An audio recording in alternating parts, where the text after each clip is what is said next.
పాళ్ళు కళ్యాణం గారు నమస్తే అండి అయ్యా. నిన్నండి ఎమ్మెల్యే గారండి మా ఊరు వచ్చారండి. నిన్న వచ్చారండి మా ఊరి పెద్దలు రావద్దండి ఆడోళ్ళు మరి మంచి బాధగా ఉన్నారండి, రావద్దండి అన్నా సరేనండి నేను వచ్చి తీరుతాను, నేను రౌడీ వాళ్ళు తీసుకొస్తాను, కిరాయి మనుషులు తీసుకొస్తానండి సార్.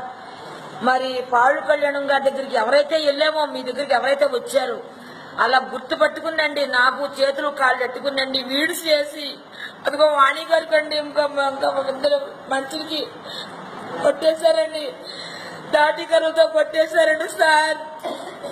మీ దయండి. నిన్న ఎంత నన్ను ఒక్కదానే కాదండి అనేక మంది బిడ్డల్ని కాపాడిన దెబ్బలు, కూనీ దెబ్బలు, ఆడ పోలీసులు పీకెట్టు నొక్కారు. పాళ్ళు కళ్యాణం గారు మమ్మల్ని రక్షించండి అయ్యా. మేము మీ మీద ఆధారపడి ఉన్నాం తండ్రి. ఇదిగోండి కళ్యాణం గారు, ఇంకొక ఆవిడ, ఇంకా ఇంకా చిన్న చిన్న దెబ్బలు, కూనీ దెబ్బలు పడ్డవాళ్ళు అండి. వీళ్ళందరూ ఏనాడు లేదండి మీరు పాళ్ళు కళ్యాణం దగ్గరికి వెళ్తామేంటి అని ఆడ పోలీసులు, మగ పోలీసులు, తెల్ల డ్రెస్ మీద 150 మంది, మామూలు పోలీసు డ్రెస్ మీద 150 మంది అండి. రౌడీ వాడు 500-600 మంది అండి. కూలోళ్ళు నొట్టి రౌడీ వాళ్ళు తీసుకొచ్చి నిన్న మగవాళ్ళని ఆడవాళ్ళని బీభత్సంగా కొట్టేశారండి. పాళ్ళు కళ్యాణం గారు నీకు దండం తండ్రి, మమ్మల్ని రక్షించండి అయ్యా, మమ్మల్ని రక్షించండి తండ్రి.